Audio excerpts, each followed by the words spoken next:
everyone, my name is Desa. I'm a fashion designer and you are welcome to my channel. Well, an African-inspired fashion designer based in Lagos, Nigeria, and I've been in business for 9 years. And so today I want to share basic equipment that you need to start a fashion business. So regardless of the fashion business you want to start, there are things that are common to all fashion businesses. There are specific tools that every fashion business needs, because if your fashion business is based around clothing, garments, we all need the same kind of equipment, and there are basic equipment that every fashion business needs to start. So I'm doing this video because when I first started my business, because I didn't really know anybody doing fashion business, I kind of struggled trying to find what to buy. So I just started buying things little by little, just randomly kind of, and after I started, then I would figure out, oh, I have to buy this, I need this thing needs to be this way, that needs to be that way. So I want to share from my experience the basic equipment that you need to start a fashion business. So the first thing that you would want to that you need for your fashion business is a sewing machine. So that is extremely obvious, as in you need a sewing machine. So whether it's an industrial machine or a domestic machine, you need a sewing machine, because a sewing machine is what's going to put the clothes together, put the fabric together, make it into a garment. So basically, the kind of sewing machine that you want to buy depends on the scale of your business. So if you are starting a very small fashion business, you can start with a domestic machine. And if you are starting a fashion business with a very big factory, you can start with industrial machines, and maybe start with a few and then increase the numbers as time goes on. But the thing is that you want to invest in a very good sewing machine, because a sewing machines having issues or malfunctioning within short periods of time is not very, very convenient. It's not very, very comfortable for the business. It sets the work for a day, it sets it back by X, Y, and Z amount of time. So if you have a sewing machine that it's not very good, regardless of whether it's new or not, and it's not functioning very well, it can be frustrating, and it sets your work back a few days or a few hours, and by the time you get the technician to come and fix it and check it out, time just goes by. So investing in a very good sewing machine is very important. And a very good sewing machine, it doesn't mean that it's the most expensive sewing machine in the market. Because it's the most expensive sewing machine in the market, it means that that's the one you're going to go for. No, it doesn't work like that. It's very good to speak to people that are in the business of selling sewing machines, so that they can advise you on which type to buy. For example, all my sewing machines that I have in my factory, I've had them since I started my business. They're very, very old and rugged, and they work fantastically well. And I have no plans of changing any one of them, because they work really, really, really well. The next equipment that you would need for your fashion business, to start your fashion business, is I'll be looking down because I don't want to miss anything out. So I wrote down some notes. So I'll be looking down to tell you the equipment that you need. So the next one will be a tape measure. So a tape measure is very important. There are different types of tape measures. There are some that are really long by 62, and there are some that are really long by 120, depending on whichever one you want. It's very good to have a very good tape measure. If you are the one cutting the garment yourself or sewing the garment yourself, you need to have a good tape measure. If you have tailors that are going to do it for you, you still need to have a very good tape measures. There's some very, very cheap tape measures that you find on the market that, the tip of the tape measure has like a gold metal thing, sometimes it's silver, and sometimes those things are very horrible, and they can chip off the tip, the first half an inch of the tape measure, and makes the tape measure incomplete. So when the tape measure is not complete and you're using it without knowing, it can affect the measurements on your garments. So you need to invest in very good tape measures. And if you can't find good quality original tape measures, if you buy those cheap tape measures, just remember to remove the metal cap on top of the tape measure. Just take it out because you don't necessarily need it, to be honest with you. So very good tape measures is very important for your business. It's very important for your sewing, your tailoring business. And another thing that you would need is chalk.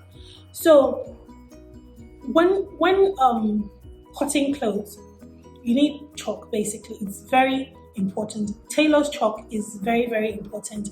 So when you're cutting or you're drafting, before you start cutting, when you're drafting your pattern, you need chalk to do it. Some people draft on paper with pencil and they transfer it onto the fabric, and some people even draft on paper and still use chalk, because sometimes when I draft on paper, I don't use pencil, I use chalk. So if you want to get chalk for your business, there's different kinds of chalks. There are some that the edges around the chalk is very thin, and there are some other ones that the edges around the chalk is very thick. I would advise that don't go for the ones that have the thick edges around the chalk, because it messes with your measurements when you're drafting your pattern. So you want to invest in very good chalk when you want to start your sewing fashion business. Another thing is a pair of scissors. Very good pair of scissors is very important. You need to have a good pair of scissors, sharp pair of scissors. When you're buying a pair of scissors, you need to have it in mind. Even if you're not the one that's going to do the cutting or the sewing, whichever way it may be, you need to have in mind that you need to buy good quality scissors. There are different kinds of scissors in the market. There are these really, really flimsy, thin ones, and there are these really, really heavy ones. So those heavy ones, I don't like them. When you hold it in your hand to cut, it's very, very heavy. And I've asked quite a few tailors as well about their experience about using those heavy pair of scissors. They also have the same experience as myself, and they say that, it's heavy, it's uncomfortable. So when you're cutting, it's very heavy in your hand. So it doesn't make cutting very, very smooth, and it can wear you out. A very good pair of scissors is very, very important for your fashion business. And another thing is pins and needles. So you need needles, first of all, for your machines. So you need to know the different sizes of the needles. You need to be familiar with them, and also be familiar with the size of needles that your machines use.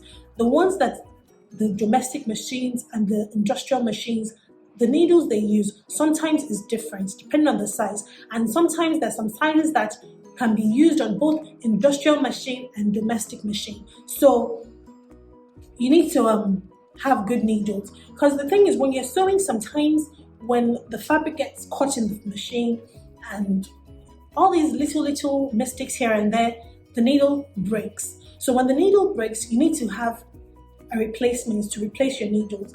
And it depends on what you're even sewing. If you're sewing like a very thick fabric, or if you're sewing like lace or anything like that, lace or fabric that has a lot of embellishment stones and beads and the likes, you need a lot of machine needles handy, because they're going to break the machine needles and you need to be replacing them as you go along. And also note, when you are sewing those kind of garments that have a lot of embellishments on them, that have the beads, the stones, and all that kind of jazz, you need to be very mindful so that those embellishments don't spoil your machine, whether it's a domestic machine or an industrial machine. So another thing that you also need is a good cutting table. So what do I refer to as a good cutting table? A good cutting table should have a very smooth surface. Not slippery, but it should be smooth and not rough. It should be smooth and steady enough for you to cut. The height of the cutting table should also be high enough for you to cut. So you don't want a cutting table that is not high enough, that is too low, that you have to be bending, because when you cut, clothes or fabric, over a long period of time, your back starts to hurt. So you don't really want to have a tape measure. You don't really want to have a table that is too low or not high enough, and you don't really want it very high as well. I think the height of tape measure, the ideal height should be I can't really remember. I've had my cutting tables for quite a while, but I'll put the measurements for the height of the table in the description below, so you can check that out if it's something that you're looking to make or get. So a good cutting table, as I was saying, is very important so that you don't hurt your back, number one. So it makes the whole cutting process easier. It makes your drafting process easier and more or less seamless, basically. And another thing is you also need is an ironing table.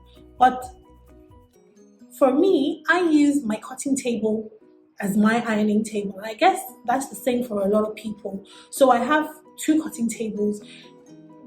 I use both of them depending on who's working on which table. You know, if someone is on one table, whoever wants to use the other table for whatever it is, they move to the second table. So your cutting table can also be your ironing table. So most businesses I've seen, they also use the same cutting table as the ironing table. And where I did my apprenticeship as well, they use the cutting table as the ironing table. So you want to have a good ironing table as well. And another thing that you also need as well is a very good iron. A very, very, very, very, very good iron. So what would I consider to be a very good iron? A very good iron doesn't necessarily have to be cheap. From my experience, I found out that sometimes even when I buy the expensive irons, they don't last as long as I want them to. And when I buy the cheap irons, they last for a long time. Some even last for years. That's from my own experience, basically. And sometimes the expensive irons are not necessarily as hot as you want them to be. And some of them come in heavy. I don't like the weight of a heavy iron. I prefer the lightweight irons, and I prefer the steam ones because of the water and the steam. I think it's just fantastic. So you need to consider a very good iron. So you would want to think of a very good iron to for the temperature or kilowatts to be between 1,000 to 1,200 kilowatts. So I think that is good enough, because when I'm ironing, I like to iron and the thing will just go. That's it for the iron. Another thing you also need is, depending on where you are, if you are in Nigeria, you would need source of electricity. So if you are running your fashion business in a place where electricity is provided, that's fine. Or if you intend to run your business in a place where electricity won't be provided, you have to provide your own electricity, then you have to think about a generator. So this part of the world, that is one of the challenges that most people and most small businesses, even big businesses, have. Electricity is not very, very stable, so you need to factor that in. And because of that, it makes the whole process sometimes expensive. So yeah. So I think I'm done for today. That's about it for everything that you need to start your all the equipment that you need to start your fashion business. So I'm hoping that you're going to start soon. And if you have started and you haven't gotten all your equipment, I hope this video was helpful. If you haven't subscribed to my channel, like we say, I don't normally say it a lot, but if you haven't subscribed to my channel, please do subscribe to my channel and put on the notification bell so that you'll know when I put up a new video. And I also want to use the opportunity to say thank you to all my subscribers. Thank you. I'm so grateful. So yes, thank you guys. Thank you so much. I'm humbled. I'm grateful. So that's about it. I'll see you next week. Thank you very much. Bye.